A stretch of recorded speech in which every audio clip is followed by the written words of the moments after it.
Hi, I'm Ed Merrison from CellarHand, and I live next door to my mother-in-law. Yeah, dead serious, she's just over there. But we manage. Now, she's never worked out the television remote control. It's not like the old days, you just push your 5 buttons and settle on something. Now there's the TV, DVD, AV1, HDMI 2. I don't know why they have to make it so complicated, she says. Now, truth is, of course, it's not complicated, but you'll never work it out if you're not prepared to look into how it works. Why am I talking about this? Because I've heard that line, why do they have to make it so complicated, uttered over and over about German wine labels. Now, just as my mother-in-law would be at a loss, blindly pushing at buttons without a little help, I'm hoping a few simple pointers might demystify German wine, so Rieslings like these can push your buttons. Now, I'm going to avoid the most expensive dry and sweet styles today. I figure you won't want to splash that kind of cash until you're au fait with the basics. These are the bottles we're going to be looking at. Dr. Lozen, Ansgar Kluserat, Georg Breuer, Dönhoff, Wittmann, and Köhler-Ruprecht. Now, I've already given the most important quality indicator, the name of the estate that produced the wine. You learn a little about their place, their philosophy, their integrity, and if you like it, remember their name. There's no greater guide than a family you can trust. That goes for anything in wine. Now, another thing you'll always find on the front label of a varietal German wine is this, the actual grape. See? Riesling, Riesling, Riesling. The Germans are one up on the French here. Their Gallic neighbours, of course, sneer at you for not knowing Puy Fumé is Sauvignon Blanc, while Puy Fuissé is Chardonnay. Boff. Another term you'll spot on the labels is the region. Now, quality wines from Germany have to come from one of 13 quality growing regions. The most common in Australia, the ones I've got here, it's got Mosel, the Rheingau, the Nahe, the Rheinhessen, and the Pfalz. Now, all of these regions are capable of producing Riesling of exceptional quality. Riesling being the subtle creature it is, though, generalizations of style aren't helpful at this stage. Suffice to say, the Mosel will probably be the first to become readily recognized by newcomers. Now, the next important term for those fearing death by a dose of unfermented grape sugar is this. Trocken. Okay, that just means dry. And the next thing that seems to annoy people is the seemingly double-barreled name on a lot of these. You'll see Velena Sonnenur. You see Piesporter Goldtröpfchen. And you see Niederhäuser Hermannshöhle. Now, it's not so bad, I promise. All of these are actually single vineyard wines, and the first word ending in ER is the adjective derived from the village where the vineyard is located. Hence, Velena Sonnenur is the Sonnenur Sandal vineyard in the village of Velen.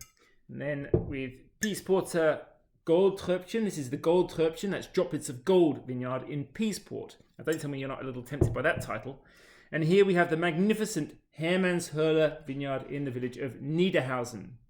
Now, sometimes you'll see that ER without a vineyard name, as in this Karlstadter Riesling. And that's because this wine is from the village of Karlstadt, but not from a single site there.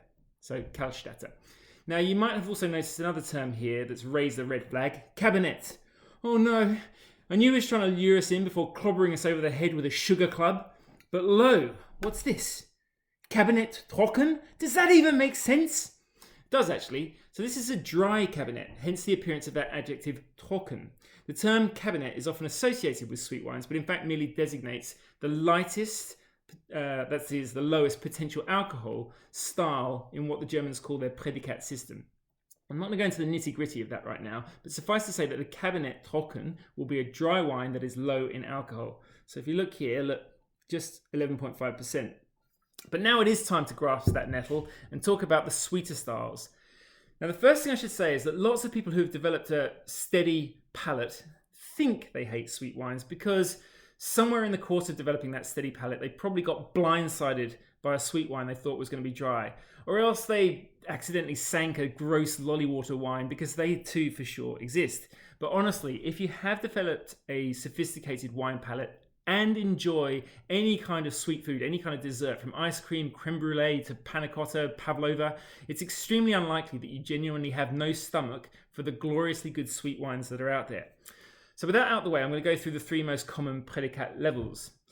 Cabernet, as I said, is the lightest. So this Dr. Lozen wine is a Cabernet, but not trocken, not dry. It has 9% alcohol, low, but would have had about 12% if the sugar had all been fermented. Instead, that natural unfermented grape sweetness balances the acidity of the wine. It will taste noticeably sweet, but not sweet enough to be drunk with dessert, and it'll also finish pretty dry too. These wines are fantastic as an aperitif, palate cleanser, pairing for spicy food, or just a low alcohol thirst quencher. So next we have this, the Spate Laser, literally meaning late harvest. Now my boss, Patrick Walsh, describes Spate Laser, I think, really well. Cabernet on steroids. It'll have more body and oomph than the Cabernet. It's made with slightly riper grapes, but it doesn't necessarily have more sugar though. Just as you can have Cabernet Trocken, you can have a Spate Laser Trocken. But this one here is just 8% alcohol. So we can do the maths again, knowing that Spate Laser has a higher minimum potential alcohol, that is higher minimum sugar levels when the grapes are harvested, than Cabernet. That tells us that this will be significantly sweet again, but still not a dessert wine. This will play the same role as a Cabernet, just on steroids. And third, we have Auslaser. So this refers to super ripe bunches that the pickers have selected out for this richer style. Now, once again, you can find Auslaser Trocken wines. You'd be looking for something pretty rich, concentrated, full-bodied dry Riesling. But if it doesn't say Trocken on the label, expect a dessert wine like this. Not outrageously sweet though. There are three more categories of supercharged sticky wines that we won't touch on today.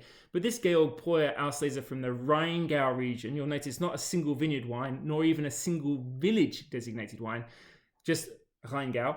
This will go beautifully with moderately sweet desserts such as sticky pork, blue cheese, or even foie gras. Now, before you go though, I'll admit this doesn't clear it all up, and I'll leave you German label knockers with some ammunition. So look at this. We know it's a Riesling. We know it's from the Mosel. We know it was made by Ansgar Kluserat, and we know it came from the Gold Tröpfchen, that is droplets of gold, vineyard in the village of Peasport. Now, then we come to this.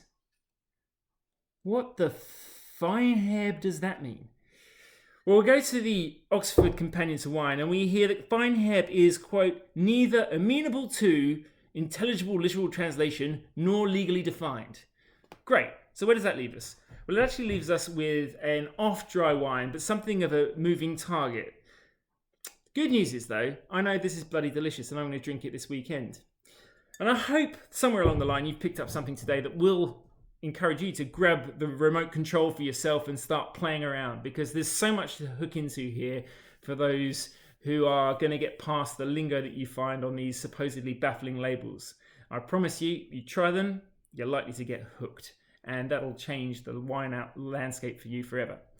Now, in the meantime, if there are any other wines that you want to know more about in the CellarHand portfolio, please go to our website. That's cellarhand.com.au. Feel free also to send us a direct message at CellarHandWine on Instagram, or to me at Van Merrison. But in the meantime, please stay safe, drink responsibly and discerningly, and thank you as always for listening.